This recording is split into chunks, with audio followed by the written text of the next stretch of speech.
For several years I've been wanting to meet and talk with a psychologist because I've been increasingly fascinated by this unusual entity called the human mind. And it seems it's so difficult to understand why people do what they do and what they're thinking, how they're thinking. Even animals' minds seem to be very complicated. Even chickens have their own personality. What to speak of humans? Very, very complex thing. So I'm very happy to have the opportunity now to interview my godbrother, who I didn't have that much association with. He's been on one side of the world and I've been on the other side of the world. Vishnugada Prabhu. I'm going to have different kind of responses from you because you're a devotee who's also been trained and active as a psychologist, which would be different from those who are not devotee psychologists. But then again, because everyone's a different person, we may get different kinds of responses from different people. So I'm aware that while I'm asking you, the kind of response I'm going to get, they're not necessarily what would be considered standard, if there is anything standard in the whole field of psychology. How did you get into it? Maybe give a little background of how you came to Krishna consciousness, and then how, after being in Krishna consciousness, as a full-time devotee, you went back to college and you got a PhD in psychology, and then your practice after that. That could be a whole big story in itself. It is. Over to you. I don't know, how detailed do you want me to get? It's up to you. Okay. I mean, it would be interesting and elucidating. Okay. I mean, whatever you say, I'm sure. Well, my family of origin, they were not religious. Mm. And you're from I'm which part of the United States? Indiana, Uh-huh. Midwest. Okay. And so my mother was raised Catholic, but she went to University of Michigan, so she kind of, in those days especially, and still today, that those people who get college education and university education, they tend to look down their noses at any kind of religious beliefs. Well, that's another big topic in itself, because I thought it was more nowadays. Anyway, go on. But and my father, he was raised, his mother was quite religious, but we're talking about in the late 20s and 30s. His mom would take him to seances, because seances in the early part of the 20th century were big. But he thought he saw through it, he thought it was all, kind of bogus. So he equated religion with that kind of fakery. And he was also, he was a professor, so he also was not into any kind of religion. So I didn't have any religious beliefs growing up at all. Well, that's an interesting statement. He was a professor, therefore he wasn't into religion. Yeah. Anyway, yes, go on. Yes, we could go off on That's so many tangents here.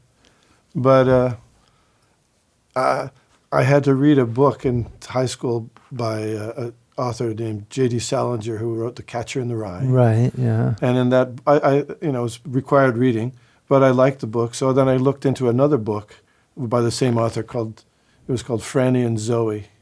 Uh-huh. I think it was Zoe that was, she went to a football game and she was meeting her boyfriend and she just wasn't into the discussion. And the boyfriend says, "What's that book you've got there in your purse?" And she pulled it out. It was a book called The Way of a Pilgrim, which is a story about somebody who wanted to find out how to pray constantly. Russia? I think probably Kazakhstan, something. Yeah, one of the Russian. Kazan, Yeah, I think it was. yeah. Yeah. So then it was about, the story was the person step by step getting spiritual realization by chanting the Jesus prayer. Yeah. So then shortly, I started chanting that Jesus prayer. And then the Hare Krishna devotees came to the... What is that Jesus prayer? Jesus Christ, have mercy on me. O Lord, have mercy on me. Yeah. Is that Kyrie eleison? I don't know. That's in the... Anyway, go on. In the original, I think maybe that's... In the Roman Catholic Latin Mass, there's one prayer which is in Greek, actually. Kyrie eleison, which means, Lord have mercy, Christ have mercy. Okay. Like that. So then I met devotees. They came to the college I was and the university, and they were chanting on the mall, and there were a lot of born-again Christian types there, and they were very insulting to them, but the devotees were answering the challenges with such what seemed to me to be wisdom. And I thought that was really something. And so I stayed back and I talked with them, and I told... And did you understand they're chanting the names of God? Because that was a big thing for you, right? Chanting the names of God.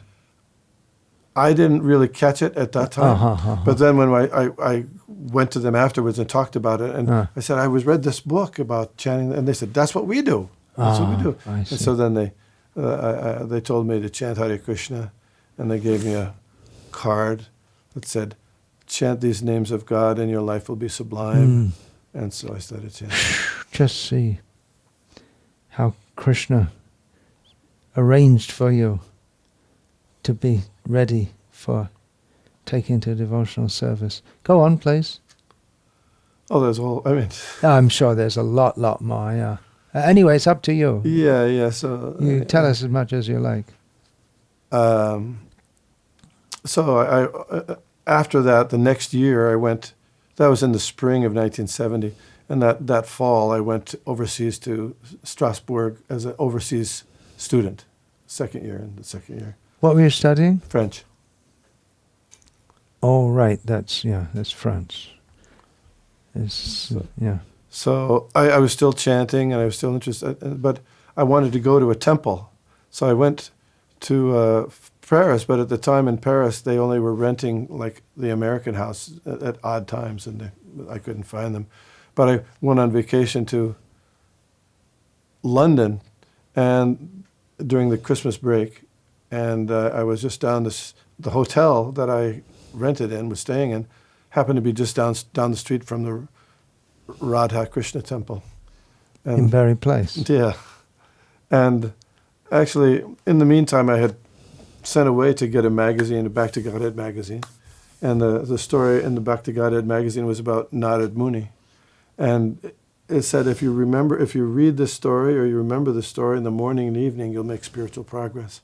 So I recorded the story, read it myself into a tape cassette, and would listen to it every morning and evening for that reason.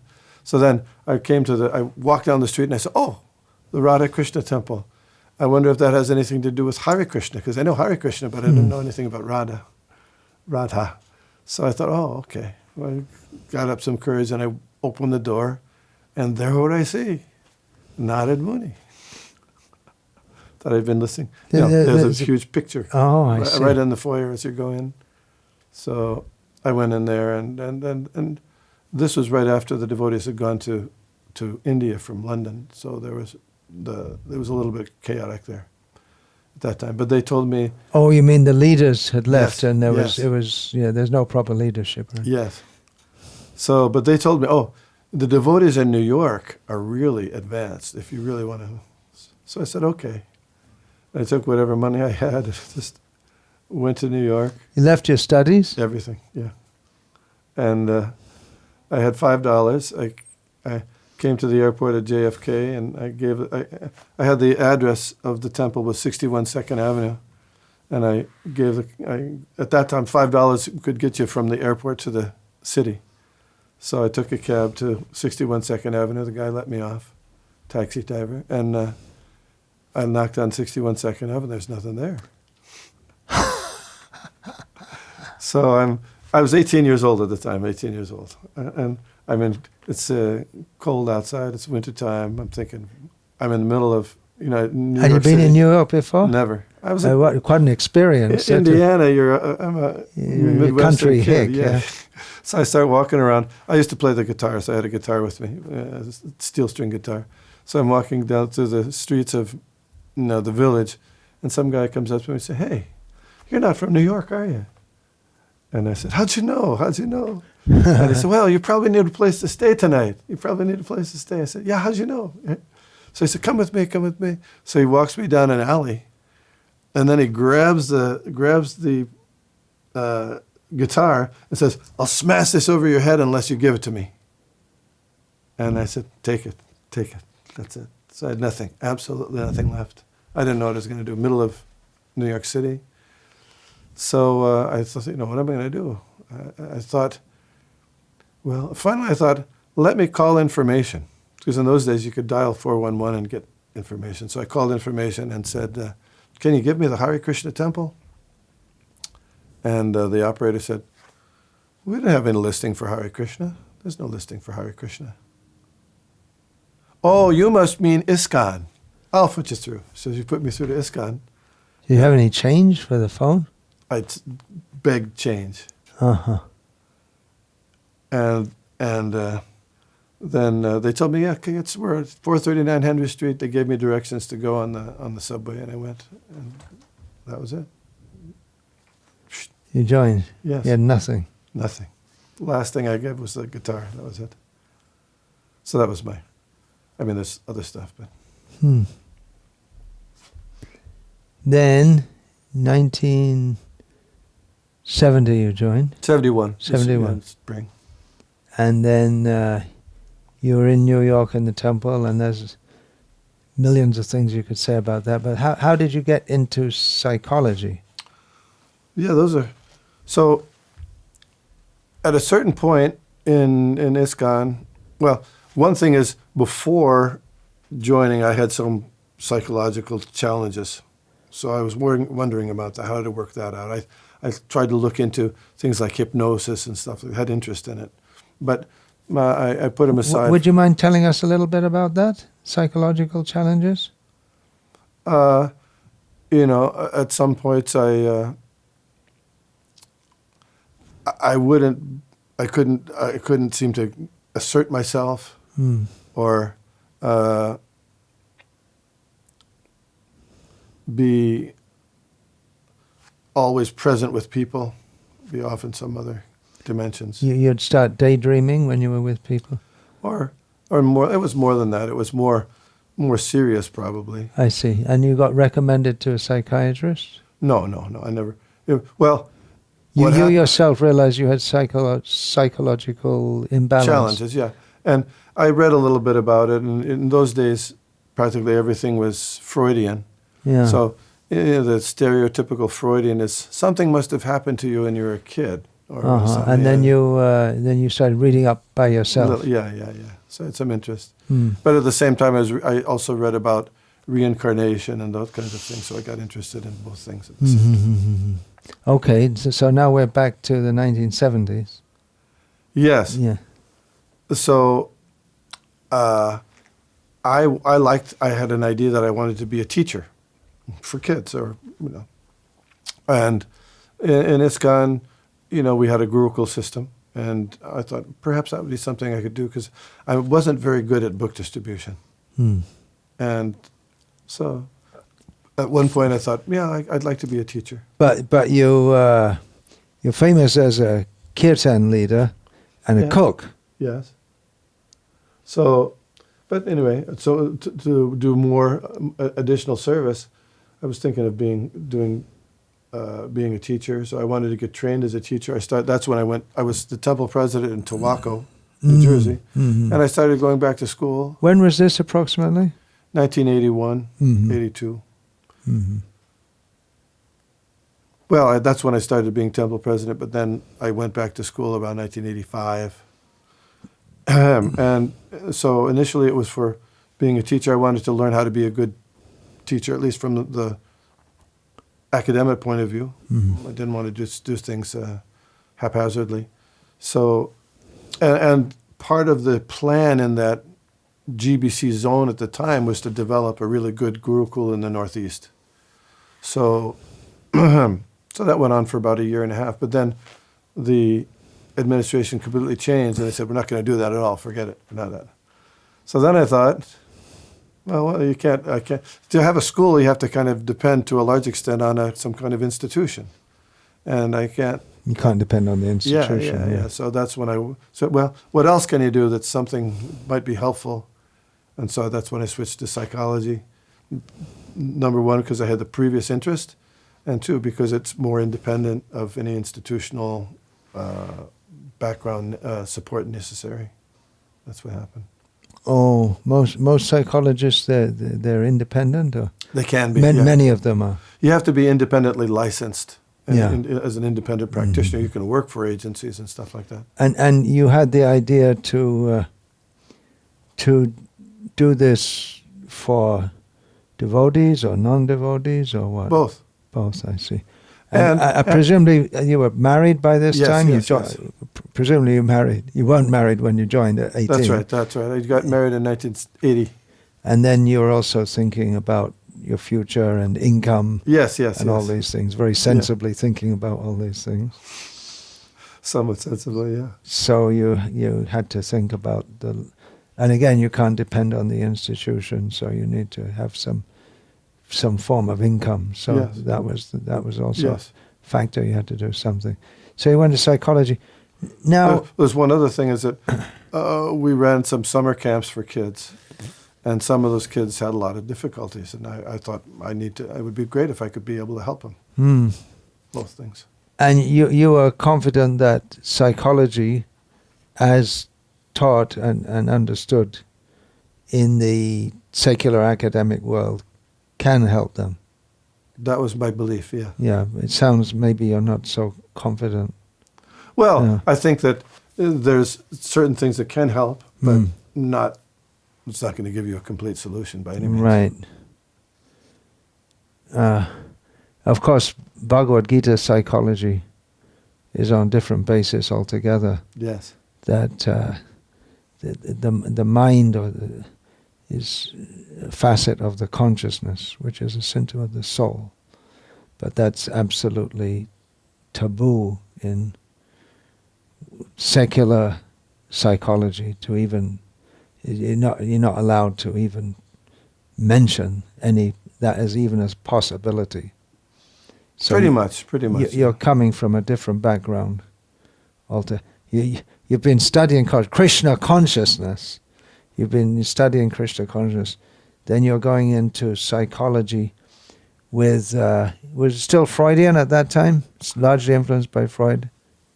No, they had, Freudian is we'll call the grandfather. And then the next person they have is B.F. Skinner, who's the, operant conditioning. And of course, Behavioralism? Behaviorism, yeah. And then they had the third force of psychology, which is humanistic existential psychology, Carl Rogers, person-centered psychology. And then they had a remake of Freudian, which is object relations, which is kind of like a... They're all different schools. Yeah. And then finally they come up with something called cognitive behavioral. Strict behavior therapy.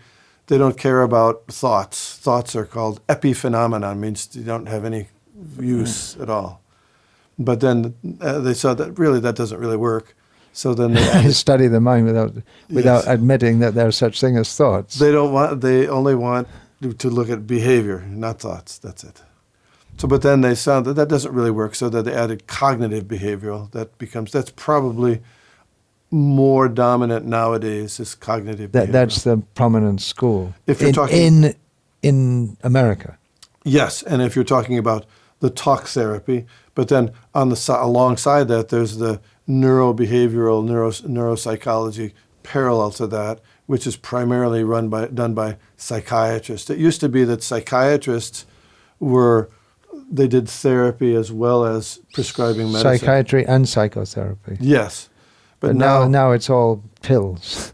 95% is just come to me, what's your problem, and I'll give you a pill and tell me about if you're getting any side effects. Generally speaking, not everybody, but that's mostly what happens.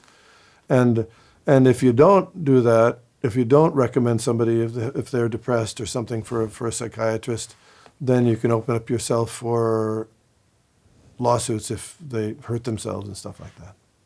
You mean they go to a psychiatrist? Well, if they come to me, and they say they're to you as a psychiatrist. Yeah. Yeah, and then you don't recommend the pills, and they continue to have problems, and then they can sue you for not prescribing If the they pills. do something like hurt themselves or something like that, yeah. You mean slash their wrists wrists or or something? to kill themselves, yeah.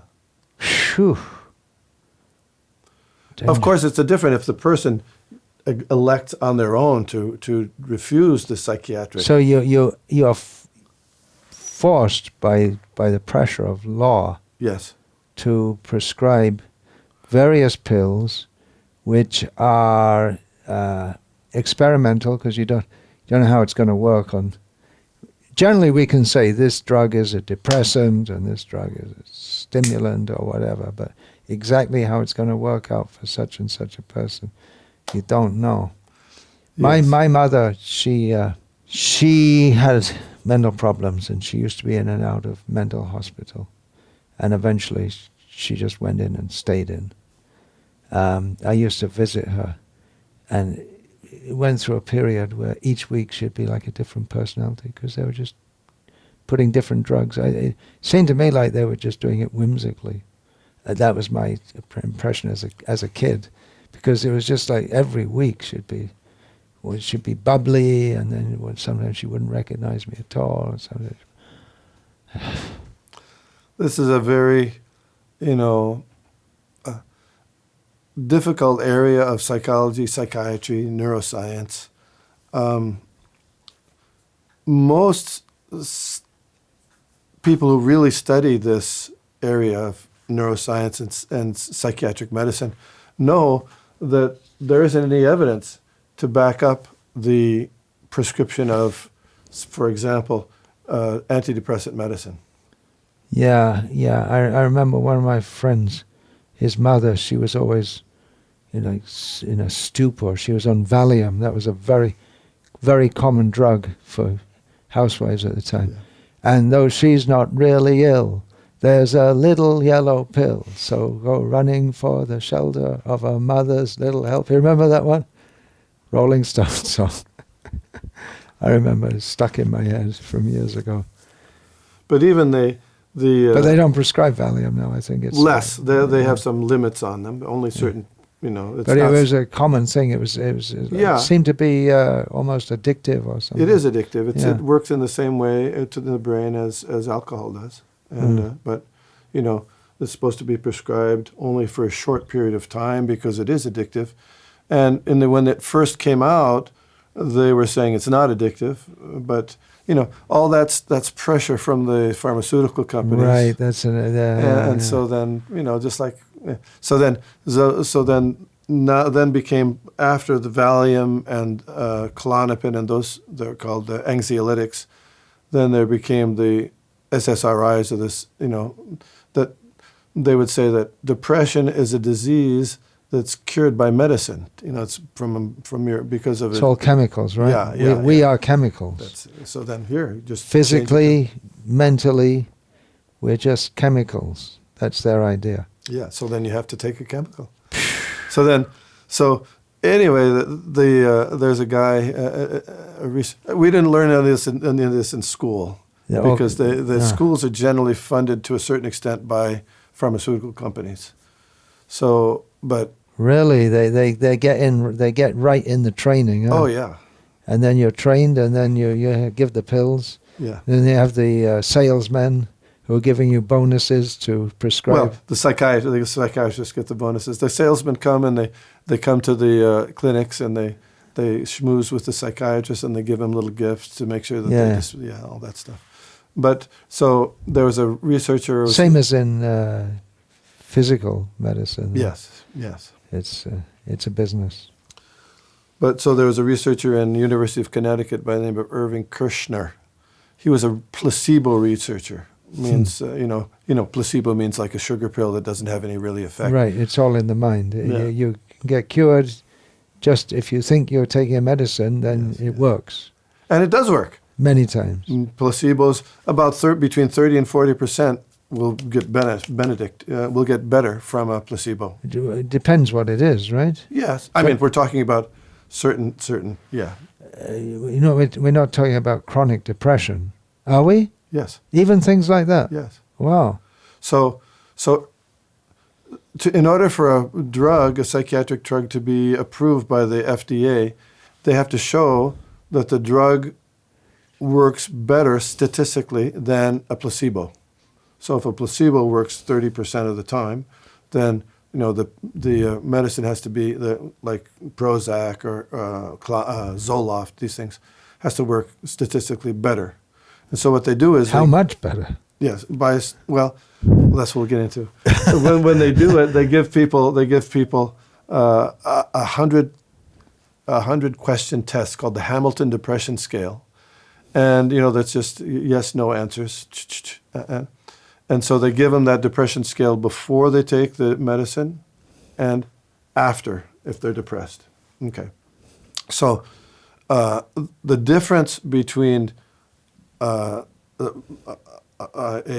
placebo and the medicine in a double-blind study. Our listeners will. Double-blind means the person administering the medicine doesn't know if they're getting medicine, and the person who gets it doesn't know if they're getting medicine or placebo. So the difference is only 3 points on the 100-point scale between the. And that's enough to be statistically significant if you have enough patients. So there's not much.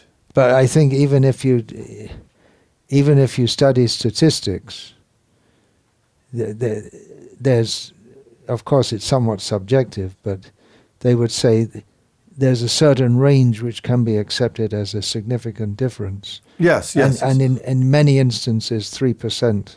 Well, it's 3%. Or whatever. I mean, again, with the fine tuning of the universe and all, we get into what are the statistics the statistical probability of life arising from matter, and it's something like 10 to the power of minus. Yes. 20 million %, which is impossible. Yes. So. I was going to say that. Yeah. So this researcher, he thought, well, when you give a SSRI like Prozac, it's not really a double blind because the person who's getting Prozac starts to have reactions, side effects. Usually it's dry mouth or some digestive problems and stuff like that. So after a short time, they know they're taking the medicine, not getting a sugar pill, placebo. Because they're getting side effects, which have nothing to do with what's supposed to be doing with your brain. It's doing with your body. Yeah.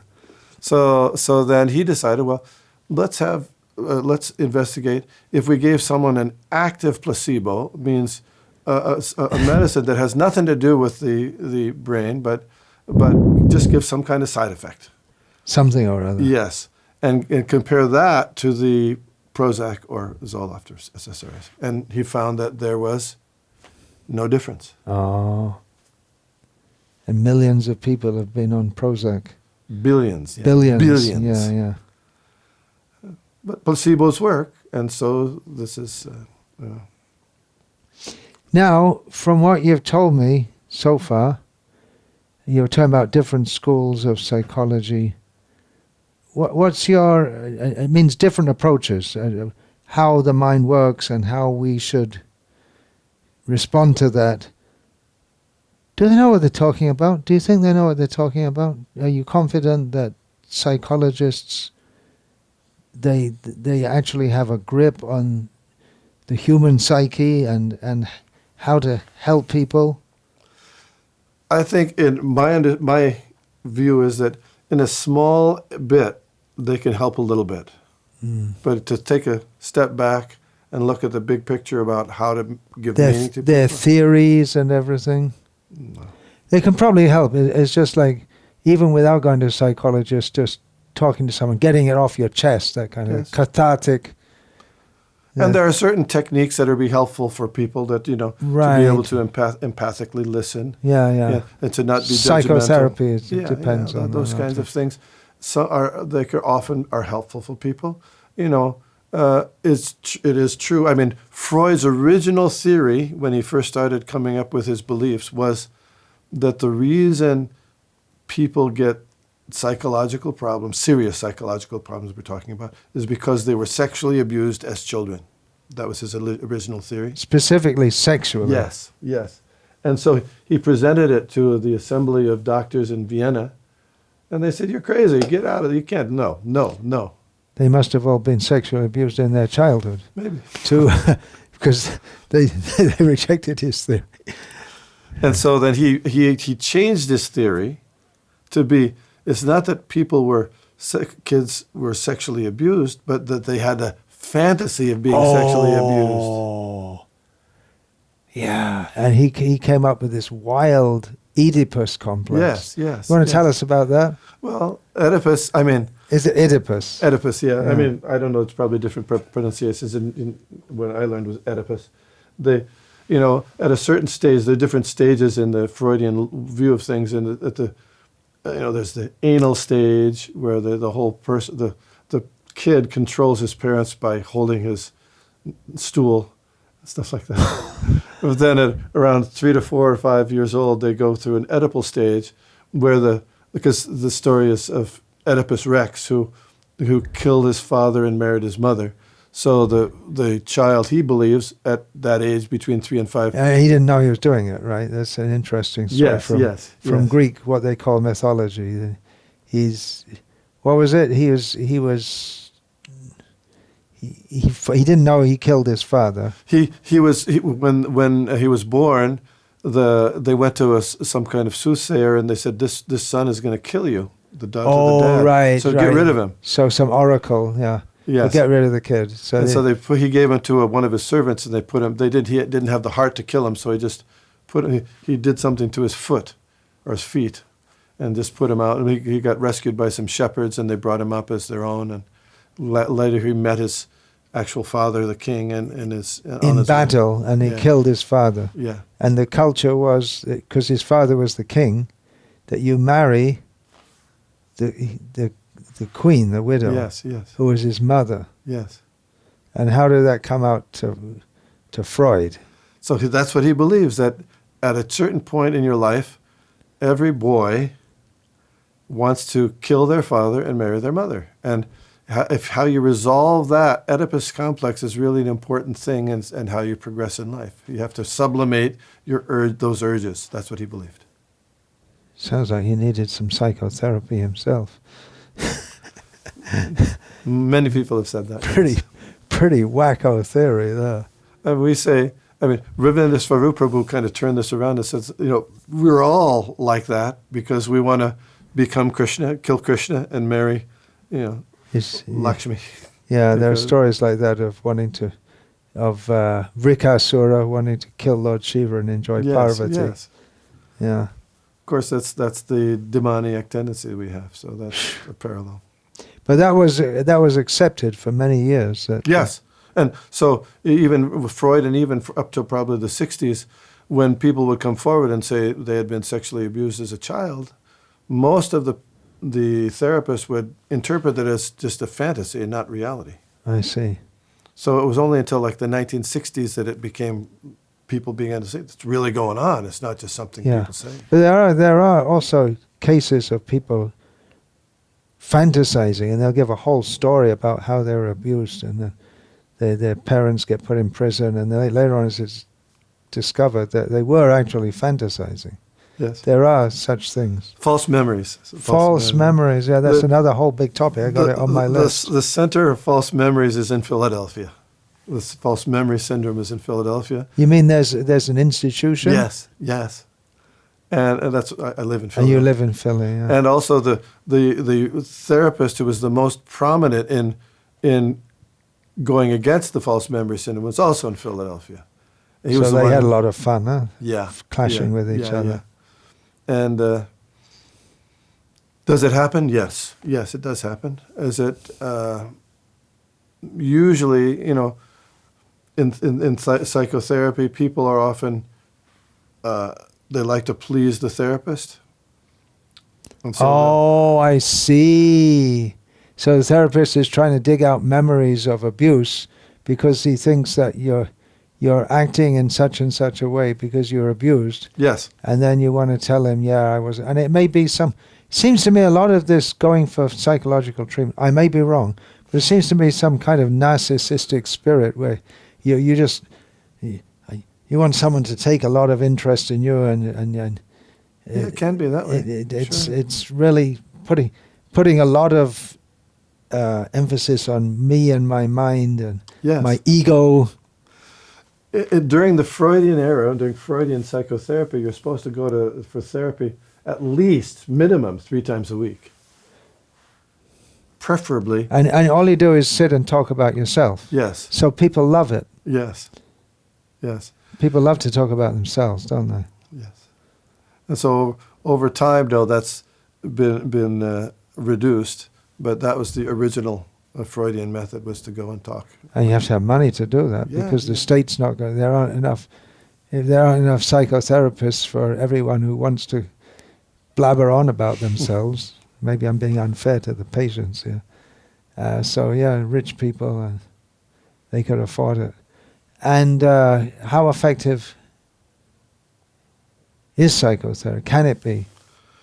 It depends on the situation and the problem that we're talking about. I mean, one of the ways that Freudian psychotherapy, or the Freudian view, got into trouble was because generally their view was that because of what happened to you when you're young, that's the result. Your problems occur, and so it tended to be blaming the parents. And sometimes it's true, and sometimes it's not true. Some reasons And in between also. Yeah. So, and it may have been somebody else, or it may be that somebody is coming.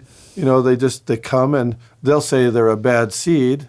We would say they're coming from the previous life. They're coming with a whole bunch of stuff. There's that whole question, nature and nurture, right? Yeah. So those people who are, the parents were pretty good, but they're being blamed by the psychotherapist, and that happens a lot. So then that's one reason that Freudian psychotherapy became less popular. And that kind of thing. It pins blame. Yes. But it seems that there could be grounds for that. Let's put it like this. If you see people who end up as what you could call evil criminals, or people who just kill without any remorse, and, what you call evil, although that word evil seems to be rooted in Judeo-Christian culture. But they kill without remorse, and they go to court, and they're just stony-faced, and they don't care. They just shoot people kill them with impunity. But they'll almost always be from a background where they've been brought up with a lot of abuse and oftentimes, yeah, really, really very rough yes background. They were dehumanized from the very beginning. Usually, yes, it's usually true. Yeah. So should we have any sympathy for the serial murderers, or? It makes it. Psychology doesn't deal with ethics, does it? It must. There's a section of ethics psychology, but generally, no. There's a department they go. If that was the case, then many of the hardened criminals, then you'd have to take another look at them. Although they're criminals and they're extremely detrimental to society. You just can't let them run around. But could there be sympathy for the devil? Yeah, I mean, in the legal side, they'll call it diminished capacity, right? So they'll not give as serious a punishment. But you need to lock up people like that, don't you? Or just execute them. They have long-term psychiatric prisons. Right. Yeah. That they yeah. do that.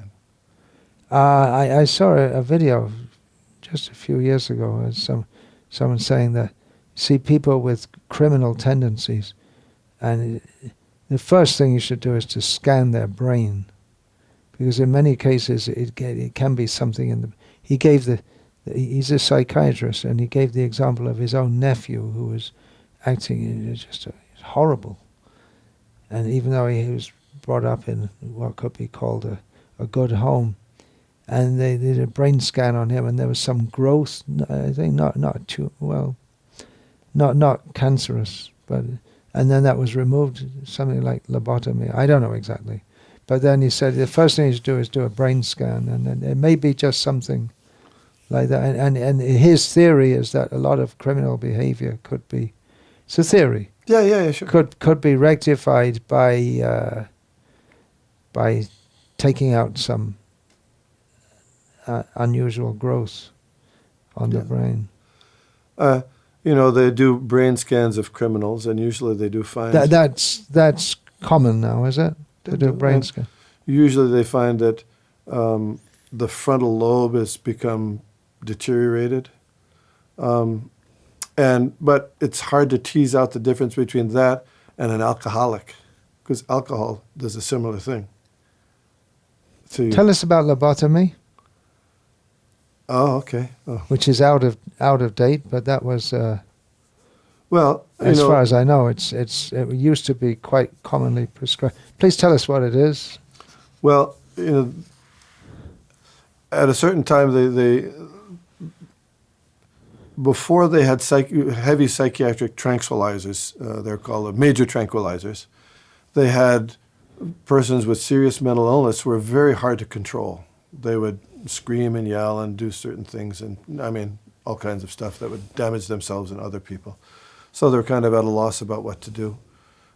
So they developed a method to put some kind of pin through the eye and twist it around so it would separate the front part of your brain, the frontal lobe, which usually controls your conscious activities, and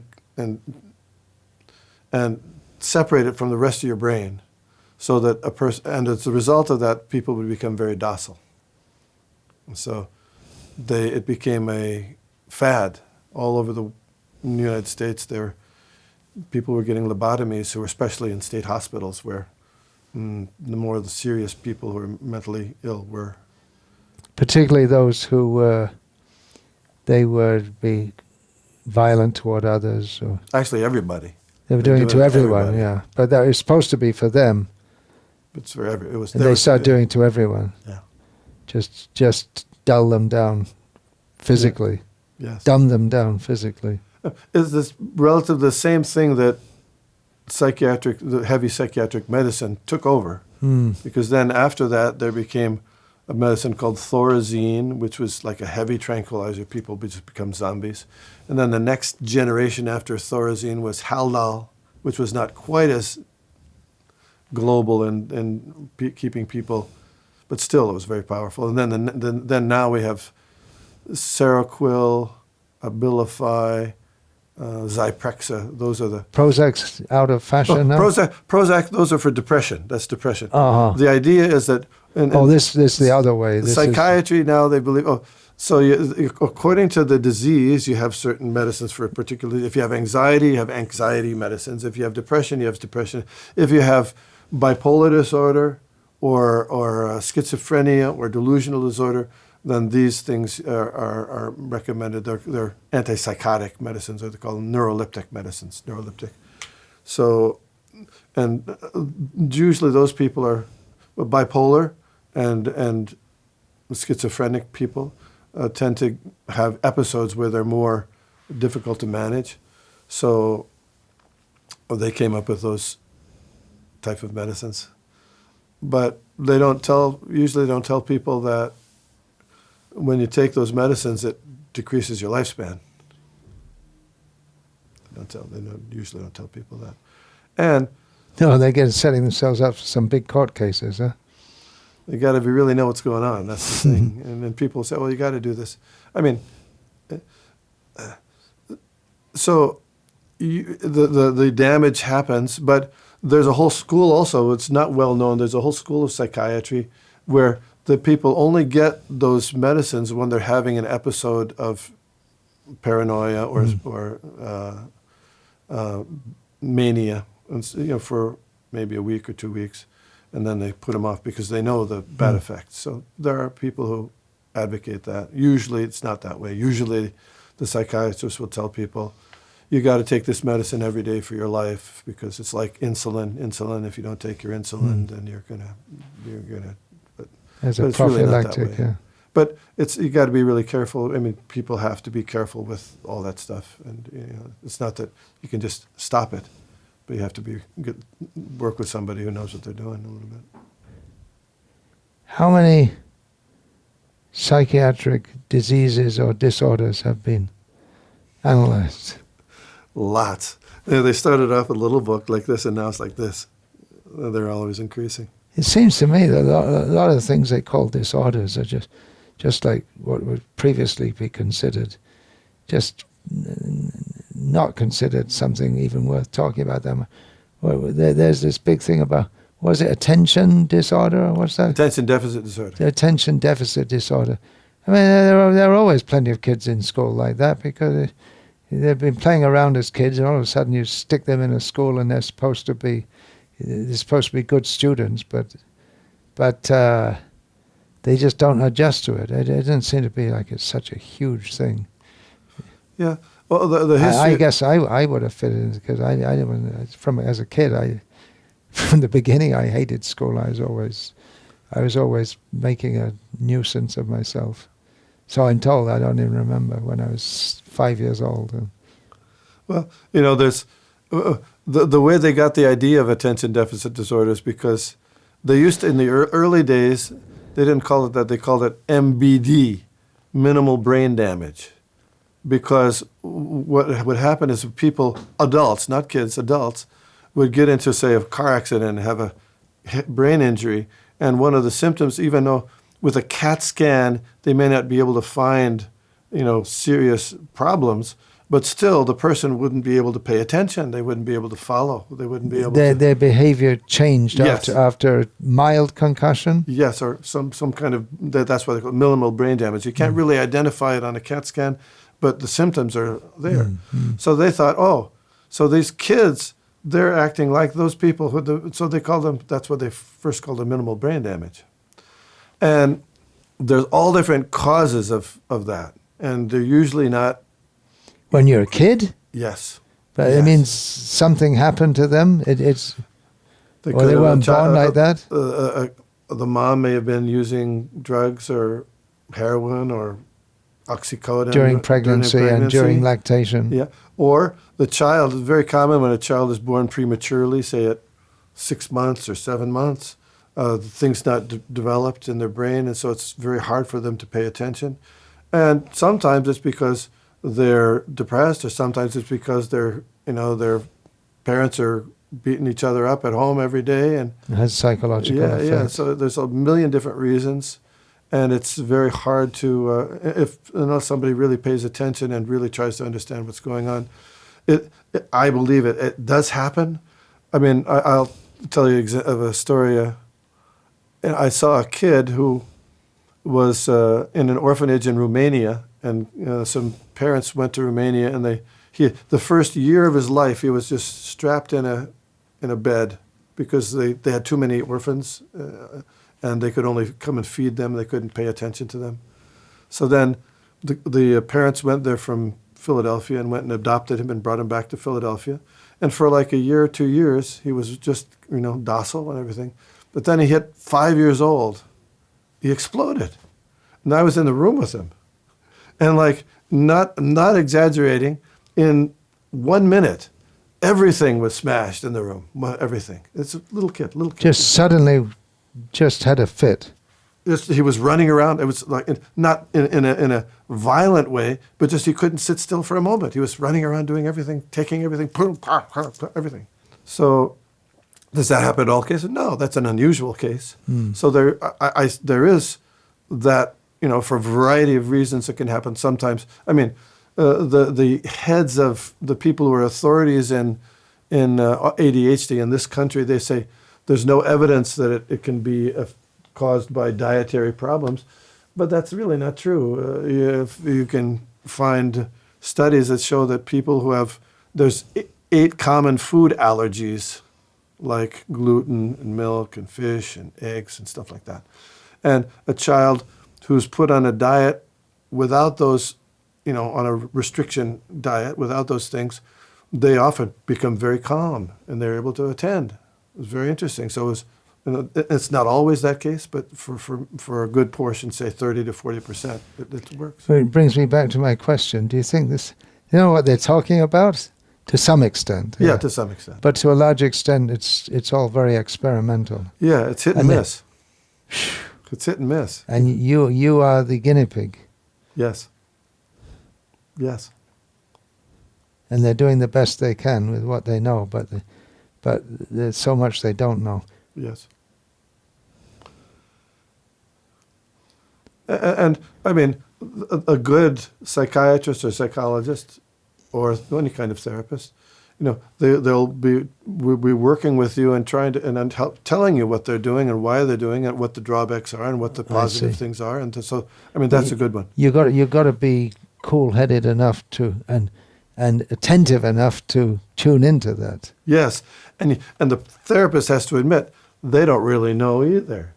And we'll try these things, and if it's going to be helpful for you, we have to really communicate about it, because I don't know if it's going to be helpful. I don't really know.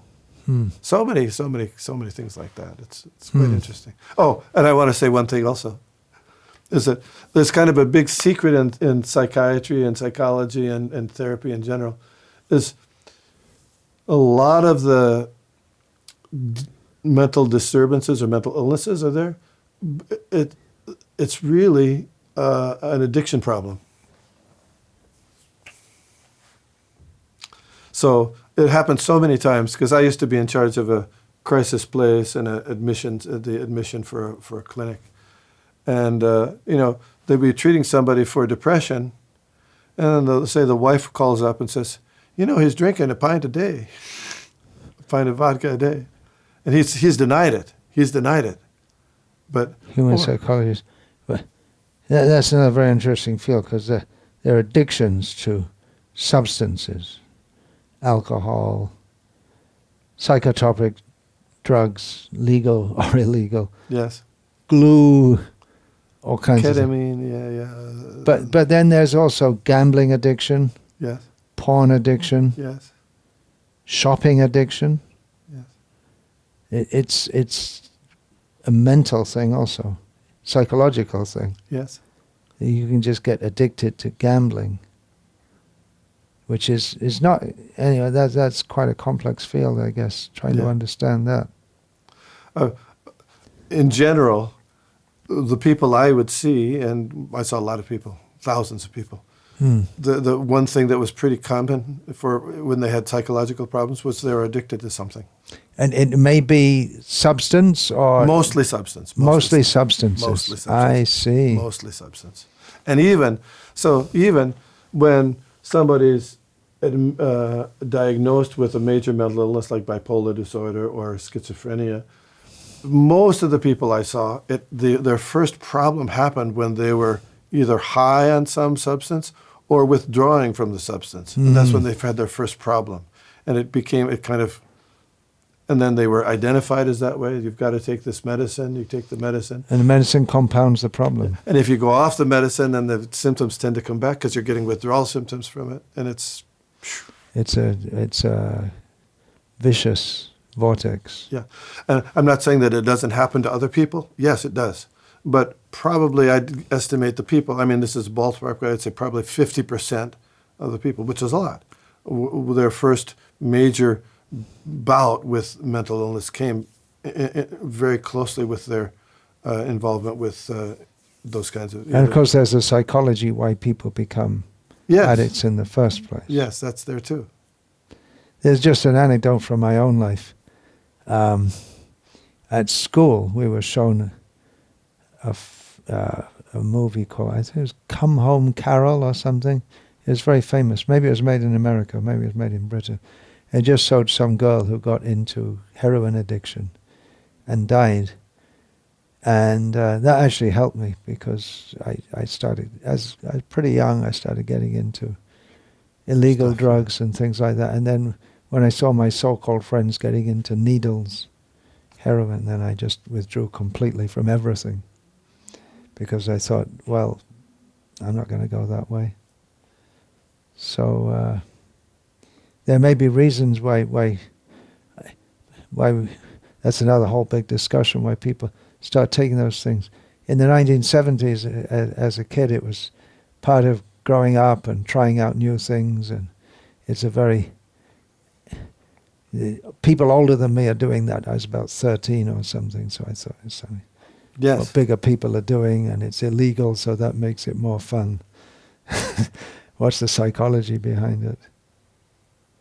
That's my own case. There are so many other cases. What do you think with a deep background in Vedanta philosophy? Means I presume you haven't studied all the different schools of Vedanta, but Vedaischa sarvera eva vedyaha. Krishna is the ultimate goal of the Vedas. You've deeply studied the effects of Krishna consciousness, which is consciousness. It's the mind. We're dealing with the mind here. As Krishna says in so much of Bhagavad-gita, it's concerned with the mind and how we think and what we should think. And as Buddha also pointed out, the desire is the cause of all our... Well, Buddha pointed out desire is the cause of all our problems, but Vaishnava Vedanta says that misdirected desire is the cause of all the problems. We have to purify the desire. So, how do you think that the message of the Vedas and Vedanta can help people or the whole world of psychology, individually, collectively? Shohotra Swami wrote a book called Vedanta Psychology. I don't know if you saw that. He was quoting a lot from the fifth canto, Jara Bharat, which talks a lot about the mind. And there have been studies, of course, how meditation can help people calm down, help them to get over stress. There have been studies of devotees, I don't know if it goes on, way back they did, how devotees, it's from a mundane or secular psychological point of view, it seems to help people. What do you think that Vaishnava Vedanta can add to the... Of course, they wouldn't allow it in the back door anyway, but how do you think it could help? With your experience from both sides, what has Vaishnava teachings got to add or to help in this increasingly confused world where people are psychological disorders of very... Oh, that's another point. Previously, even to discuss that I have psychological disorders was... You didn't want to do that. You don't want to admit it. But now especially guys. Especially men, yeah. But now it's become open that you can talk about that. So anyway, this is a big topic. We're just skirting over big topics. What do you think the teachings of Bhagavad-gita, the essence of Vedanta knowledge, can add and help to this, help people with psychological problems? And by Bhagavad-gita psychology, we can understand everyone has a psychological, everyone in this world has a psychological problem. Mm-hmm. We're all crazy. Srila Prabhupada told that story, some court case in Allahabad, and the defendant for the lawyer for the defendant was trying to plea that he's psychologically disordered, so he should be excused. So the accused party was the psychologist was called to examine, and he examined him, and he came back and said, "Your Honor, I've examined him, and he's psychologically disordered. He's crazy. But in my life, I've examined thousands of people, and my conclusion is pretty much everyone is crazy in this world. And if you want, you can excuse him." Yes. So please. Well, I mean, from Hare Krishna, our kind of our lifestyle, I started always very basic with people because, like I said, no intoxication is really a big deal. And even, I mean, that's one of our rules and regulations, but even among devotees, you have to be concerned about that because it does happen. Yeah, and that's going to be a block for people's making spiritual progress, and even just from the mental point of view, is to be able to make progress. And so then we have the verse. You tell people you get off intoxication. Yeah. Stop, be a teetotaler. Yes. You're allowed to say that. Yeah. I mean, and I'll give them resources to help them do that, or I'll talk to them myself about it. I mean, I didn't do straight addiction counseling, but I worked with a lot of addiction clients, and to do that, usually it takes a lot of support and a lot of discussion, a lot of AA, Alcoholics Anonymous, is reputed for helping people. Yeah, and interesting point is, I mean, even in AA, they'll say you gotta do it for yourself. You can't tell somebody else do it. But in reality, a lot of people who are long-time drug users or alcoholics, they first get a little bit of clean and sober time when they go to jail, and they're forced Cold to. turkey.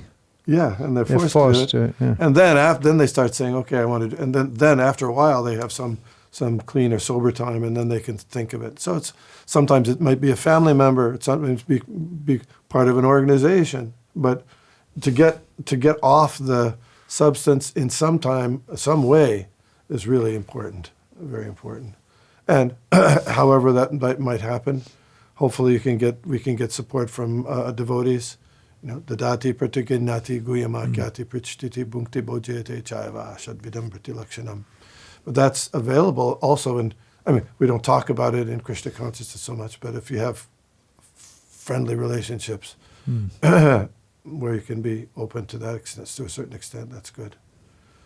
Then, Bhagavad-gita, the whole thing is dhyayato vishayam pumsam sangaste shupajayate sangat sanjayate kama krodha pajayate. So, calming the mind to be able to focus on Krishna, His holy name, His prashadam, that's really prophylactic. It's wonderful. And it does work. It does work. Sometimes you need a little help from other things, but ultimately that's the thing that's going to be the most long-lasting and effective. Help from other things means apart from the process of Krishna consciousness? Yes. You mean if someone's really struggling, you might recommend they go for psychological counseling, secular? Yeah. It can be helpful. I'm not going to, it's not going to be necessarily helpful their talk about their spiritual development in terms, the specifics of their spiritual development, but sometimes a person might be able to work through some challenges with somebody like that. Yeah. One of our godbrothers, he had an eating addiction. He's passed away now. And it's just compulsive eating. You just go on eating and eating and eating. It's another kind of addiction. Yeah, eating disorders, yeah. Yeah. And so he went for treatment for that. And the first thing they told him, you forget all this Hare Krishna. You forget whatever you're doing, just forget it all. You have to give that up, and then you can come for our counseling. And he did that. And he went through it, and he came back to Hare Krishna, and he went on well. Oh, good. But that's a pretty severe prescription. It's thinking that we're talking about a blank slate here. You just have to start off or give up your Hare Krishna. Yeah, I would never do that like that. I'm sure you wouldn't. Yeah. But apart from individually helping, well, of course, we can help if they're willing to listen. The whole world of psychology is first of all, because the whole world of psychology is from Bhagavad-gita perspective, which is the perspective of the Supreme Personality of Godhead, who knows what he's talking about. Yes. Which the psychologists, if they're honest, they have to admit they don't know what they're talking about. They don't even know what the mind is. They can't define what it is, and they know some things about how it works and some things about how you can interact with people to maybe help them in some ways. But they really, it's based on ignorance. They really don't know what they're dealing with. So of course, if you present it like this in secular psychology, they won't accept it at all. But we could help by, if they're willing to accept it. They have so many schools of psychology. What about Bhagavad-gita psychology? That the basis of consciousness is a different kind of energy altogether than the chemicals and the electrical impulses within the brain and the nervous system. The basis of it all is the soul. And with the soul comes consciousness. And consciousness gives rise to a sense of self. Egoism in the sense of what I am. It doesn't have to be lording it over kind of ego, but just the sense of who I am. And that becomes, and I am, my pure consciousness, free from disorders, is that I am an eternal servant of Krishna who is full of bliss, and I'm meant to be blissful, and my natural position is to be happy in Krishna's service.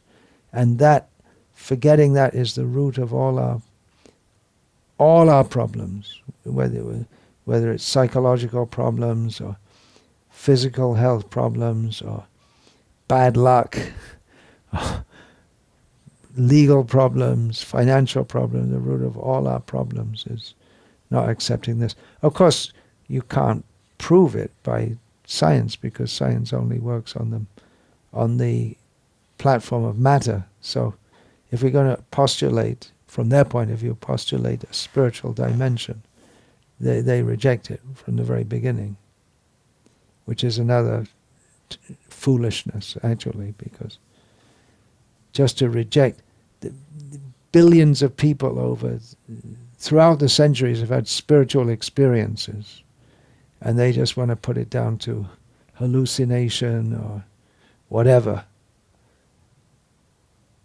That doesn't make sense. So well, you tell me now. I've that just, was pretty good. I like that. that it's a different approach altogether. Yeah, I wouldn't say that always. A lot of people who are trained in psychology will accept the idea of the soul, but they don't necessarily integrate it into the work they'll have. And of course, many of them will say, no, nothing like that. We're just dealing with the material side. But even if they say soul, they have no real idea, do True. they? A very mixed up idea of. But my take is, that in the beginning of psychology, back with Freud and those persons, the beginning, they wanted to make a big, grandiose understanding of the whole, how do people behave, what's the life all about, and things like that. But now, they're not so grandiose, and they realize to a certain extent we don't really know all that stuff. We can't really tell about ultimate meaning. I mean, that was a lot of there in the early. Yeah, that's an interesting observation, because Freud, he gave a whole template of what the mind is and how it works and why it doesn't work properly sometimes. He gave a whole template, which is just born out of manasija, born out of his own mind. Yes. And he thought he had it all worked out. But nowadays, at least, they don't pretend to I mean, sure, I'm sure there's some, but generally it's not that way. You know, when you learn about psychology, because behavioralism, you're dealing with people and what they do, and you're trying to correct that behavior. Now, when we say about behaviorism, and then we're trying to help people to modify their behavior so they don't engage in destructive practices like alcohol consumption or excessive alcohol consumption or abusive behavior, self-abuse by cutting so many different symptoms of mental disorder, psychological disorder. So they're trying to make people what we could call normal. But what does it mean to be normal? You're asking me? Yeah, I'm asking. I don't. Do they address this when they train? They're trying to correct or help people with dysfunctional behavior or antisocial behavior. But then it means they're trying to make people normal. Yes. But sometimes people who are normal, they recommend, don't be so normal. Go and do. You get them depressed from being too normal, so go and do something wacko and wild. Yes. What is it? What are they trying to? They're trying to. What's the word? Adjust people. That's a simple word. Adjust people to be something that they're not now. So what is their aim? What is the profile, or the theoretical profile of a psychologically balanced person? Probably someone quite boring. You might say, yeah. Chartered accountant. Sorry, chartered accountants. Well, usually what happens is somebody's coming for psychotherapy, and they're not saying, they're telling you what they want. I'm feeling depressed. Probably 60-70% of the people will say, I'm feeling depressed. Can you help? Can you help me feel better? And so sometimes you'll get a person to say, well, the reason I'm depressed is I've got a chemical imbalance. They'll tell me that. They'll tell you? Yeah, they'll tell me. And so how do they know? Well, they heard it from some. They got it on the internet. Yeah, YouTube. yeah. And so then they'll tell you about what's going on in their lives, and there's all this stuff that I would be completely devastated if it was going in my life. And they say, oh, but it's a chemical imbalance. But so usually that's how it is. They come forward and say, please, I've got this depression. Please help out. In other words, they're asking you, please prescribe this or that. They come in with that idea, is it? Yeah. But, there are techniques to help people become free from depression and, by talk therapy. But it's not, the idea is not to necessarily make them normal. They have an idea of normal. What is normal for them? I have to ask them what is normal for them. Oh. So you don't have a mental template of what the ideal person should be. You just deal with disorders, but yes, what is order? Yes. And there's a whole school of people that will say that the whole all these ideas of, all those disorders are in the book, it's called the DSM-3 or DSM-5 now, I think it is, of this diagnostic and statistical manual is just, they're just problems in living. That's all. Problems getting along. That's all. It's not really. They're not. Really Yeah. I can empathize with that because I feel like that myself. You hear so many people talking about this. Hey, it's just life. Get on with it. Yeah. Don't take. People say so many things to you. Just don't take it too seriously. And I have this thing going on in my mind and that going on in my mind, but it's not me. It's my crazy mind, but I am an eternal servant of Krishna. Yes. I have to chant Hare Krishna. So I can't take whatever's going on in someone's what they say to me or what my own crazy mind comes up with. I can't take that too seriously. Yes, that's another whole approach. I think that was pretty standard previously. Nowadays, people are. Well, we're talking about this microaggressions and all that.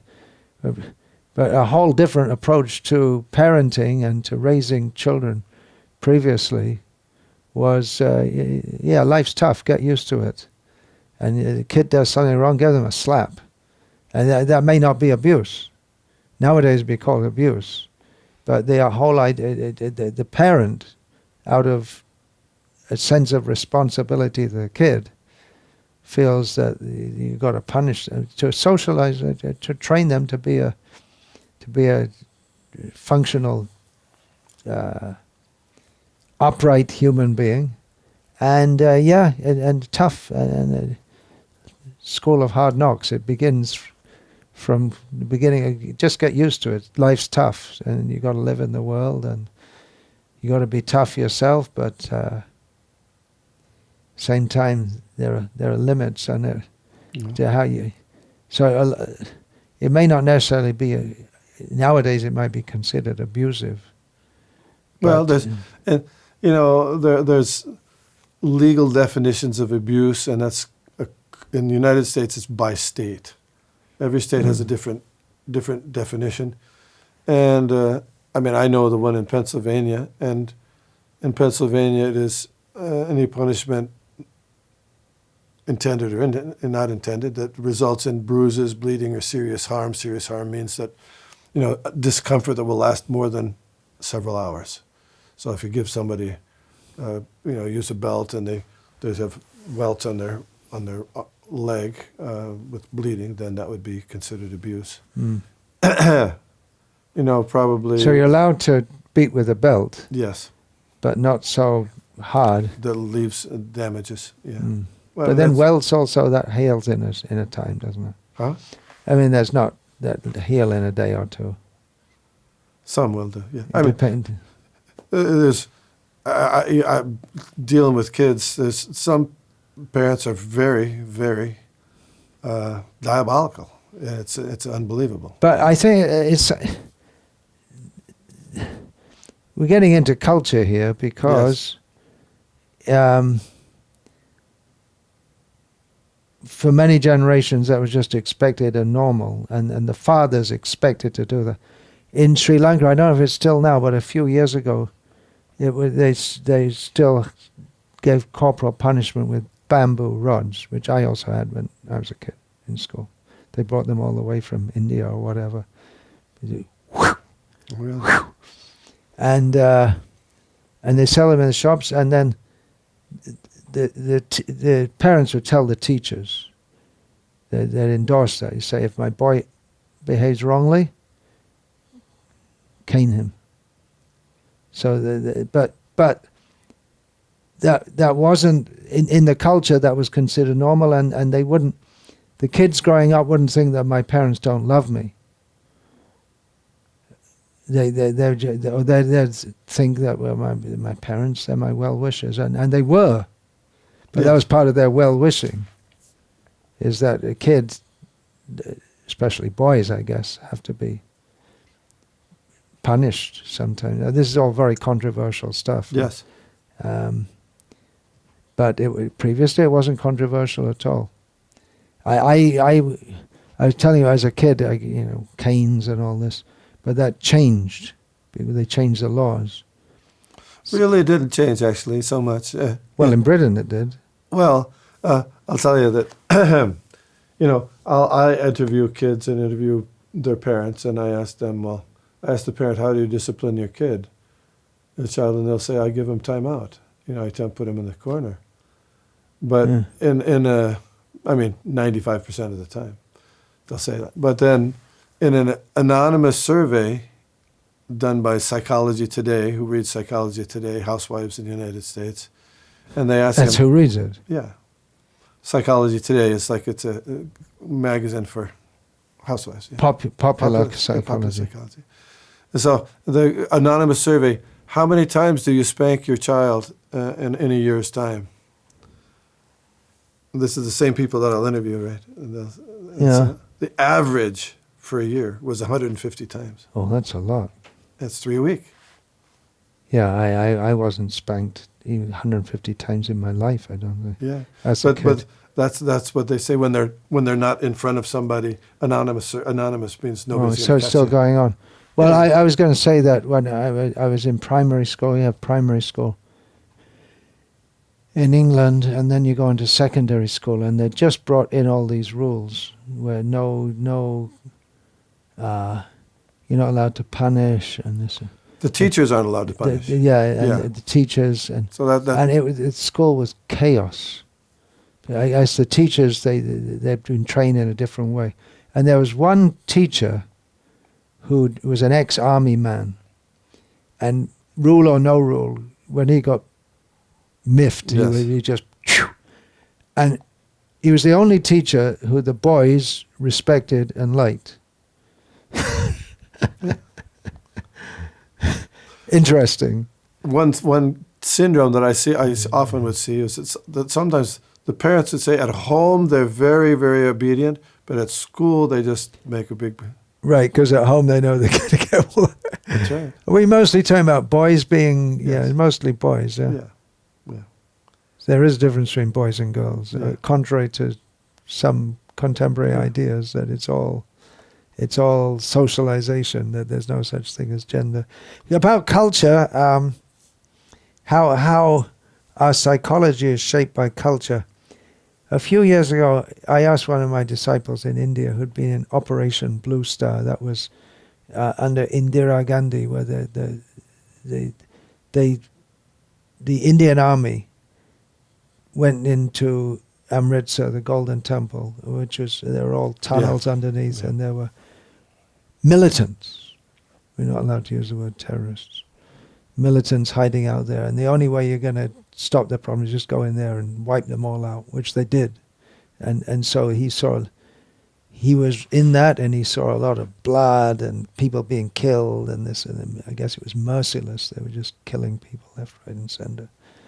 So I said to him, look, you don't seem to be traumatized, and we don't see that much in India, whether it's Hindus or Muslims, all kinds of bad things may happen like that.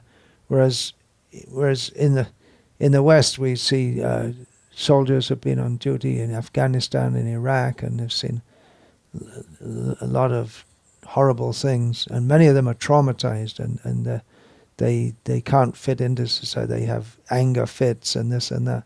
But I asked him, why don't we get that in India? And I guess not just India, but other. And he said, I think it's because of the culture. People are just raised to think that it's my fate. And I guess that's in Islam also. They have this term kismat, which means your fate. And they just, it's a different vision. And although most Hindus nowadays don't have very much idea of Vedanta philosophy or any such thing, but there's some idea still that there was a previous life and I've got some fate, and maybe also because of the culture, because they're generally people in India grow up in, contrary to a lot of the propaganda, but from what I've seen living there and interacting with people throughout most of this life, mostly people are raised in a solid family atmosphere. Mm-hmm. So culture may have a lot to do with it. Or people may have psychological disorders, but if they were raised in a different culture, which means culture is based on a whole outlook of life, then they wouldn't have that. You get traumatized because you lose your hand in a military operation. Then you I remember as a kid seeing a British soldier who was like 20 years old or something in Northern Ireland, where there was the British Army was there to keep the peace, and the IRA was fighting against them. So anyway, he had both his legs blown off, and he had to go through. He had the prospect of his whole life. He had to live as a young man, soldier. Yes. And all of a sudden, he's immobilized. He's living at home with his parents. No question of sex, and or marriage, for that matter. And they're interviewing him But yeah, or just you lose your hand. I mean, that's pretty. But just if you lose your, I read something also about some journalist in Iraq, and someone threw. He was just in some secular situation, and he saw something coming through the air. He understood it was a hand grenade, so he caught it. He was going to throw it back, and it blew. And he saved all the people around him, but his hands were blown off, and then he's completely traumatized by that. Whereas it may be that by the culture, some things. Well, I had it coming to me, and then you can just with that thought.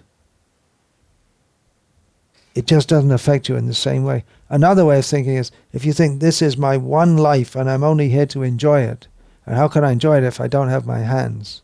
And I can't be a normal person anymore. Of course, nowadays they put prosthetic hands, I guess. But it's a different attitude to life. It's just one life, and then after that, you got to get as much as you can. Yeah. Yeah. So it's only one life. You're here to enjoy, and then if you lose your legs or you lose your hand, then you can't enjoy. But if you think, well, it's just one life out of many, and I had it coming to me anyway, and it's a different approach. So you may not. That's one way the Bhagavad-gita psychology or understanding of Bhagavad-gita could help us a lot. Although, coming to think of that, you're supposed to be you doing most of the talking, but I'm doing lots. I just think of Bhakti Raghav Maharaj, who is, of course, he was raised in Canada, and from the beginning of his life, he had one leg was not functioning properly, and I remember him before. He had his leg blown off in a bomb attack by dacoits in Mayapur, and I never asked him about it or anything. Just okay, he's good. I see it in India, right? You see people, they may have one leg is gammy leg.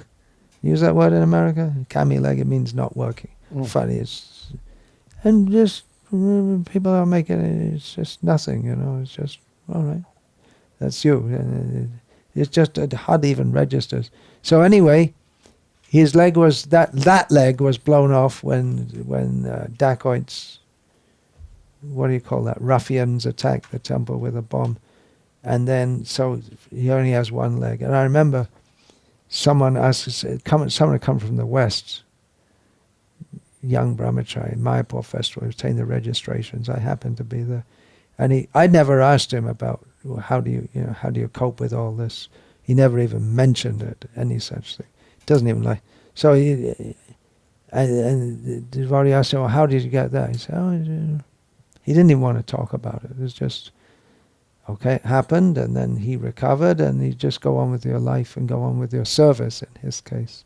So a very different approach to someone who's living their life for sense gratification. And they feel so depressed, I can't enjoy, but okay, this is what I got, and still I have to serve.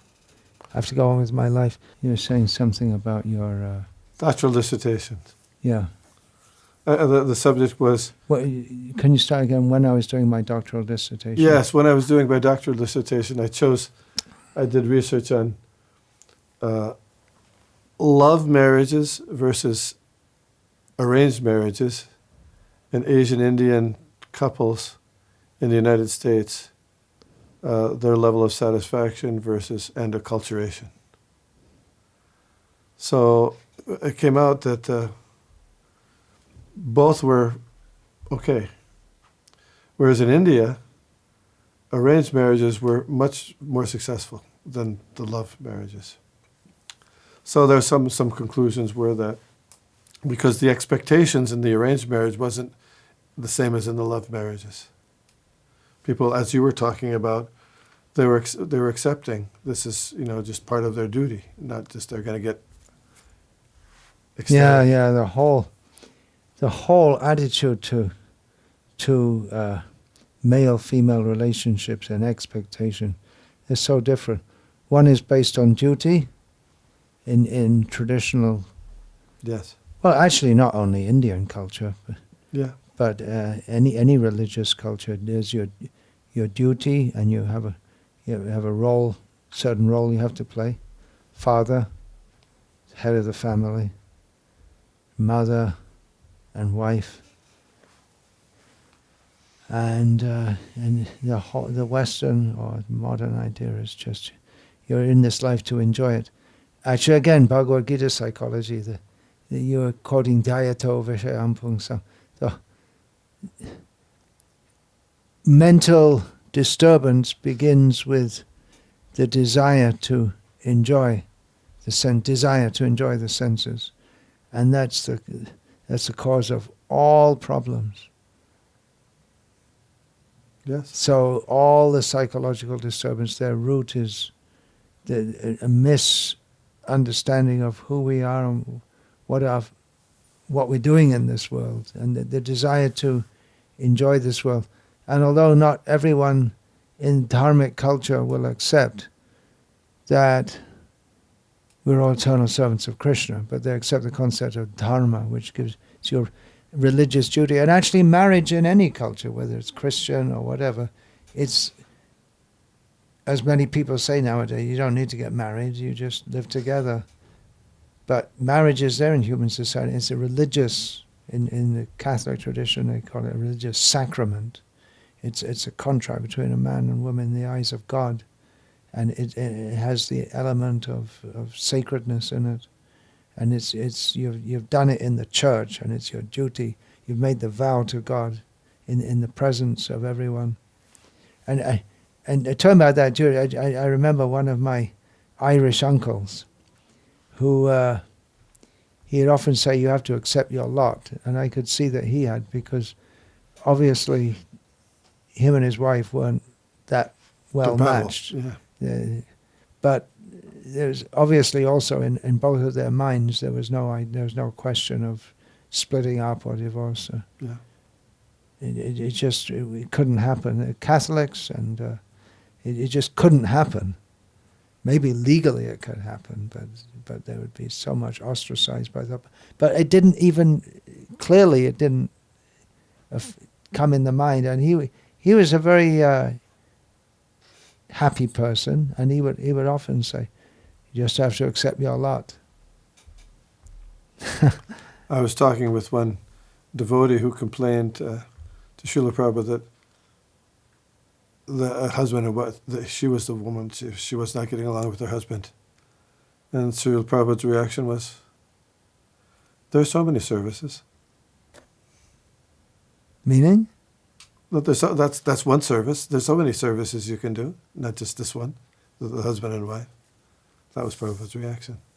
I'm sorry, I don't catch where this is going. Means you can do other services in the temple. And there's so many, in addition to trying to work out with the husband, there are so many other services also you can do. If that one's not working, there's so many other services. That's not the be-end and all end all of the services that you do. Is your relationship with your husband and wife. Yeah. At least that's what this person. Yeah. Mm-hmm. So culture has a lot to do with our whole mental state. Yeah. And there's a famous story about an Indian, Navajo Indian, who was picked up because he was staying at a train station, and he wouldn't move, he wouldn't leave, and he stayed there overnight. And so the police picked him up, and they couldn't speak his language. So, he was diagnosed with schizophrenia and put in a mental institution. And he would, on certain days, he would make these weird sounds and activities. And later, when they found somebody who could speak his language, they kind of understood. Well, the reason he was staying at the train station was because he was working on a crew that was supposed to be paid, and the guy would come there and pay them at that place.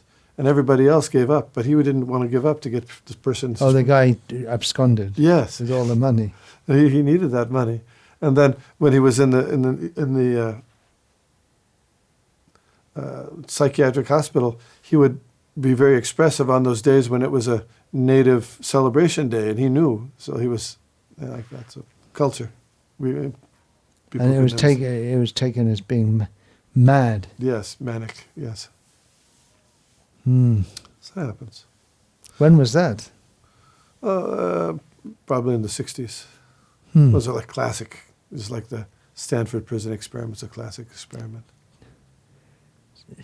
Tell us about the Stanford prison experiment. That question. Well, the whole Nazi era has haunted Western intellectuals and the Western psyche. The Germans, which are classic, which are supposed to be very sober Europeans, because there's this idea that Europeans and Americans, they're actually civilized and not just civilized, they're the epitome, the culmination of evolution. They're the best. Right. So Germans and ordinary people, some were post office clerks, some were engineers, just doing ordinary things, and then they supported Hitler and Nazism, and they supported this Holocaust, which is famously for killing Jews, but they're also killing or homosexuals or sterilizing them. And there was the people of lower IQ. So it was a pogrom, genocide. So that's haunted the Western psyche. How could ordinary people become so bad that they could go along? You see huge numbers of people enthusiastically cheering on Hitler. How could that happen? And then the question comes, can it happen? Could it happen with me or you or the person next door? Yes, sure. So Stanford prison experiment. The Stanford prison experiment and also the Stanley Milgram experiment. That actually, my understanding is that the majority of people in Germany, they weren't supporting Hitler, only about 40%, but they were okay with it. They just let it happen. That's what I understand. Right. Bad things happen when good people don't go against it.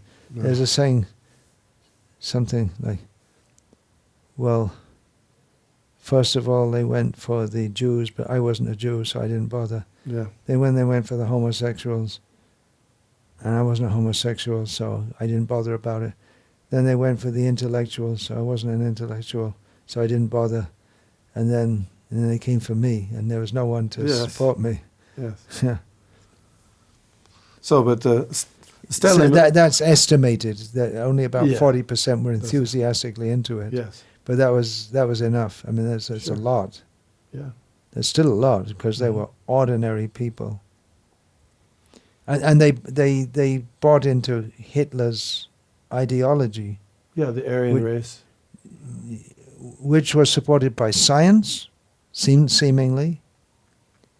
Oh, the United States was also evolution, into it, eugenics. Yes. The United States was into it. Oh, yeah. I mean, as you know, Hitler studied the way that the United States had... what was that? The brain, what was it called? I forget. Phrenology. Phrenology. Yeah. Tell us.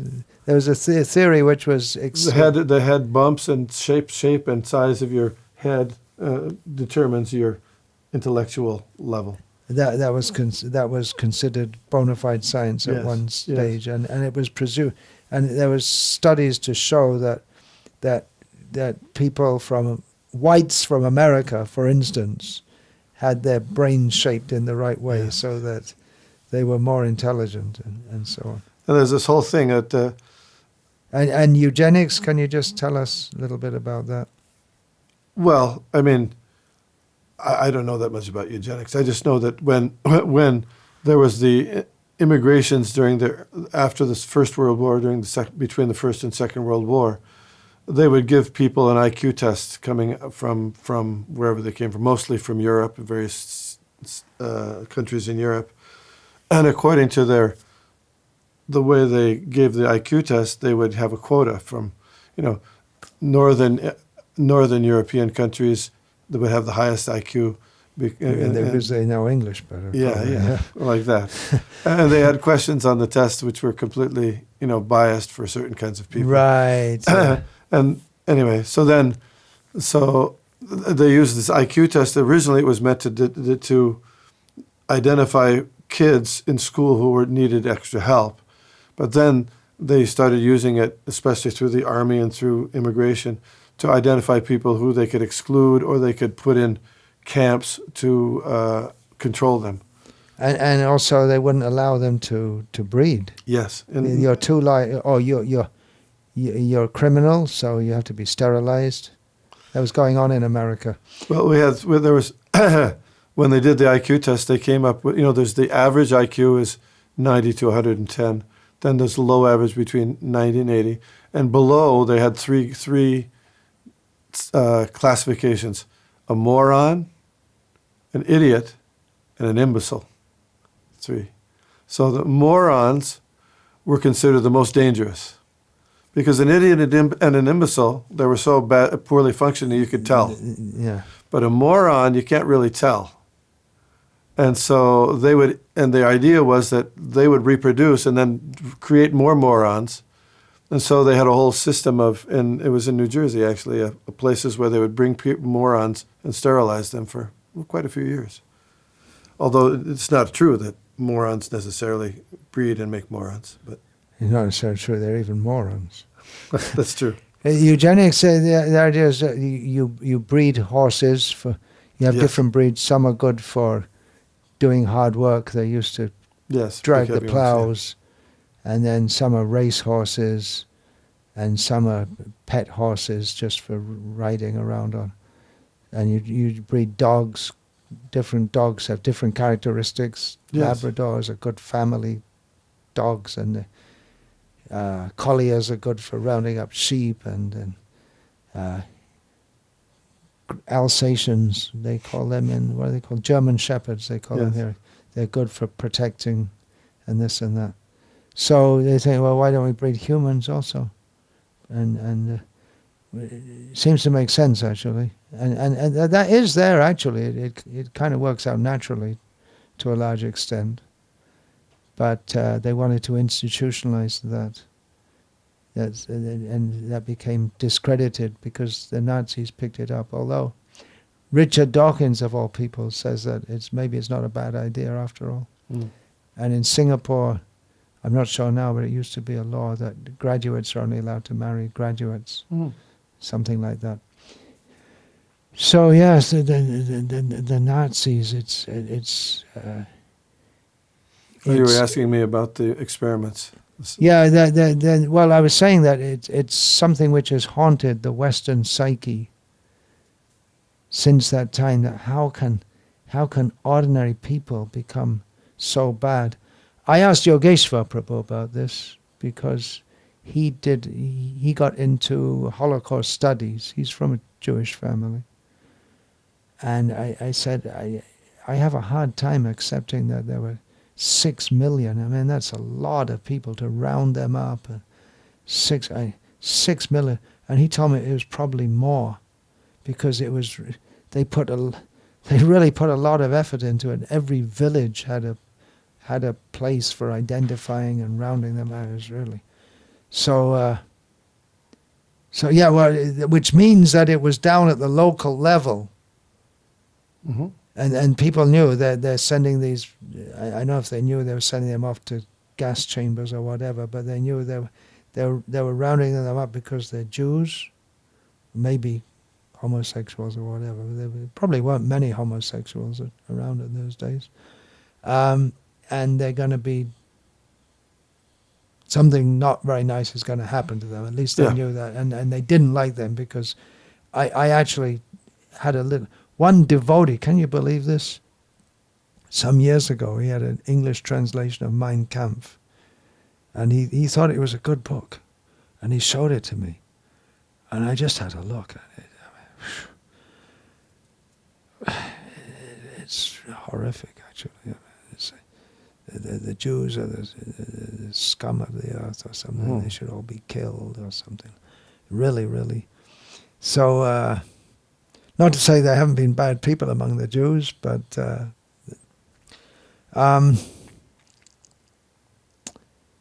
so yeah, people, they subscribe to it. And,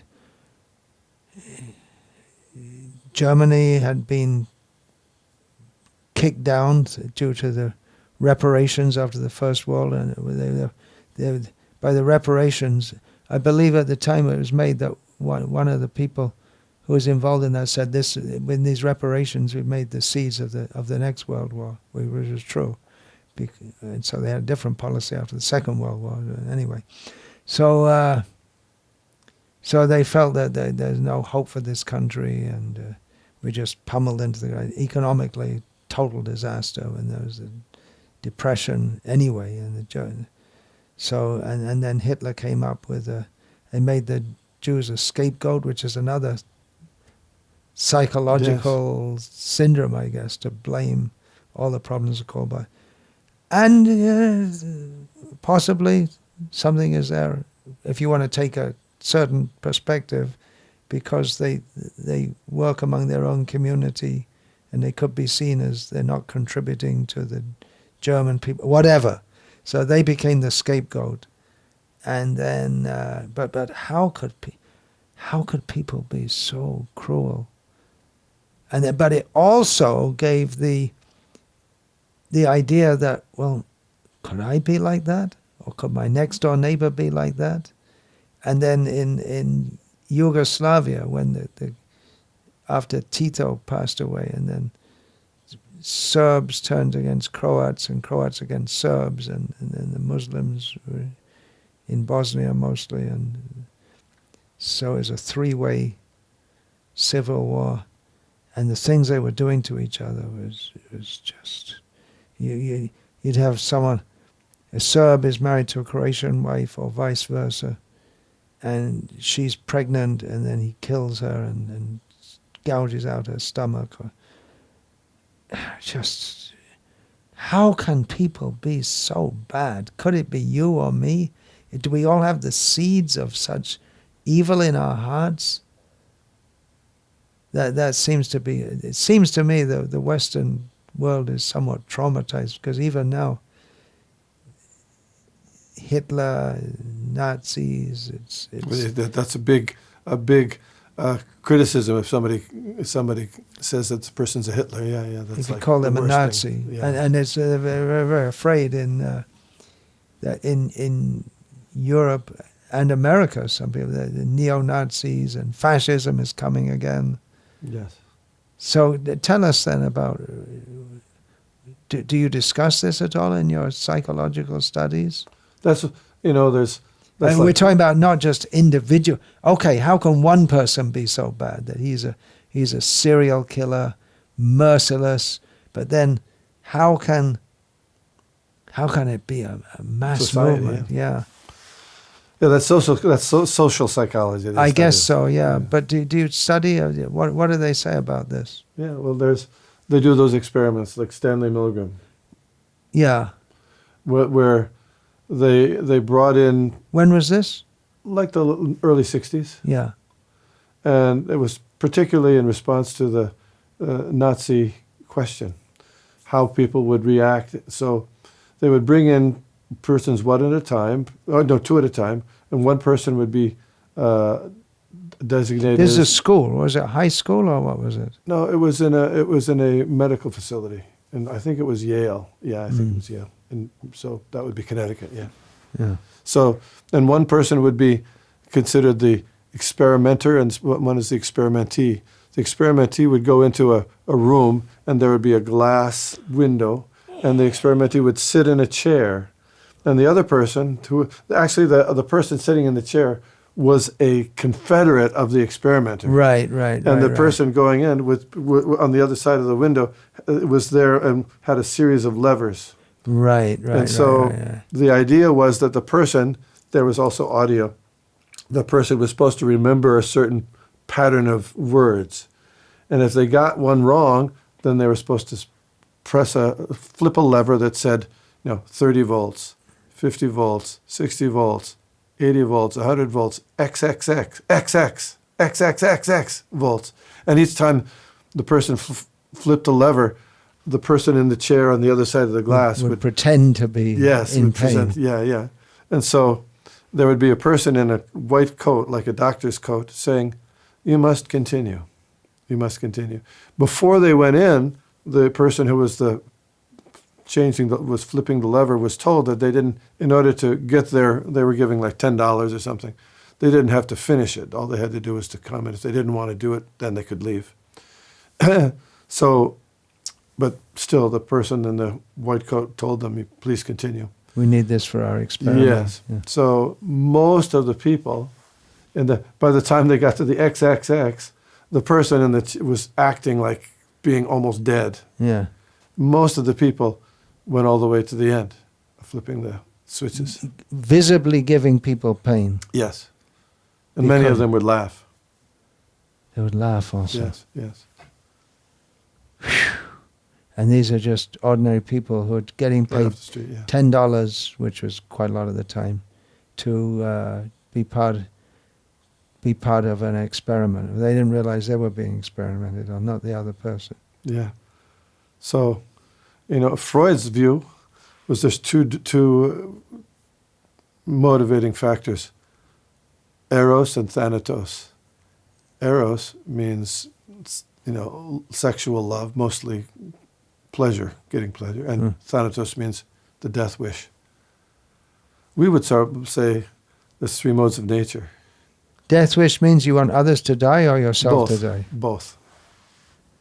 Was a fascination with that and an involvement with that and a drive for that. And then the Stanford prison experiment, that was in the 1970s. I think it was the late 60s, but was it? Whatever, yeah. Something. That was at Stanford University in the summertime. They cleared out the psychology department and made the psychology classrooms into like prison imitation cells. Prison, yeah. And they had students come in, and they were given, I think, something like $10 or more to be there for a week to participate in the experiment. Probably more than $10, something like $100. So some were assigned to be prisoners, and some were assigned to be wardens. And so... And you had to play your part. Yes. So, well, they gave them certain rules were there. And but if you're assigned to be a warden, you have to play the role of a warden. Yes. And if you're assigned to be a prisoner, you have to play the role of it. You have to accept it for the duration of this experiment. Yes. So about 2 days into the experiment, there was a riot. And, because of the wardens were so much heavy to punish the prisoners, and the prisoners were revolting against the wardens, and they had a riot, and they had to call off the experiment. So the idea being that when somebody's put in a position of power and authority, the tendency is to abuse it. Yes. Frightening, isn't it? Again, bringing in Bhagavad-gita psychology, we become horrified hearing about this kind of thing, and we should be. But what's going on in the slaughterhouses? They're doing this mercilessly to cows and pigs and sheep and chickens. They're born, and then they look at if it's a male, immediately kill them, and then the females, they're just cooped up they can't hardly move, and they're pumped with hormones, just completely horrible, and then they kill them. What they're inflicting so much suffering and so much pain, and we become horrified when we hear about humans doing it to humans. But it's going on, humans to lower species, and no one seems to care. Yeah. Vegans talk about it. I used to be vegetarian, but now it's mostly all vegans. They talk about it. but mostly people don't think. But the Bhagavad-gita aspect on this is that you get a karmic reaction. One thing is, if you have that mentality that you can, if you can do it to animals, you can do it to humans, because you're seeing them in pain, and you're just mercilessly. They're asking, do animals have consciousness and feelings? Obviously they do. It's absolutely obvious. That's why people keep dogs, right? Because the dog interacts with them. The dog is happy if you pat them and this. But they do it to animals, and they don't think they're doing it to humans. So they think it's wrong to do it to humans, but you can do it to animals. So, but if you can do it to animals, you can do it to humans. Goes both ways, yes. And there's also the karmic reaction, because if you're doing either just by eating meat, you may not be personally employed in the slaughterhouse, but just by eating meat, you're partaking in that, and you get a karmic reaction also. So you're liable to suffer. Doesn't justify causing suffering to others. It's quite complex. Yeah, sure. So what is bad and what is good? That's a philosophical question. But that must come in psychology also, right? Because No, not too much. They'll pretty much talk about it in terms of what's bad and good for the person that they're thinking, what they think of. Uh-huh. Oh, I actually, just to wind up that little topic we were talking about. Yeah, you're looking. How can people be so bad? And it seems that the seed of being bad is in the heart of everyone. So we're talking about, again, Bhagavad-gita psychology. We have to purify the consciousness. And it comes down to desire, and then the desire to lord it over others, to think I'm God and I'm in control. Fortunately, the actual God who's in control is benevolent. Yes. But when we take the role of God and we have personal desires which involves exploiting others, fulfilling personal desire, unless it's controlled by dharma, means we're exploiting others, and we take pleasure in thinking I'm bigger than someone else. It's egoism. We want to show I'm better than someone else, and then put others down. And just, we may take pleasure in seeing them in pain. It's all, so everyone has the seed of evil in them. In fact, even the good people may be evil in some ways. Whew, heavy topics, huh? Yeah. So we could just, this could be explored a lot more. Definitely. But I just ask that question, the question of good and bad as a metaphysical principle doesn't arise in psychology. Not as a metaphysical principle. It's too much. I mean, a lot of times we have people who are, they're mandated for treatment because of some antisocial activities. They're by probation or parole and stuff like that. Most of those people usually don't want to be there. So some group is saying that they've done bad things, but usually the person doesn't. And so then doesn't think they've done something bad. You get people like that sent to you. Yes. By the state. Yes.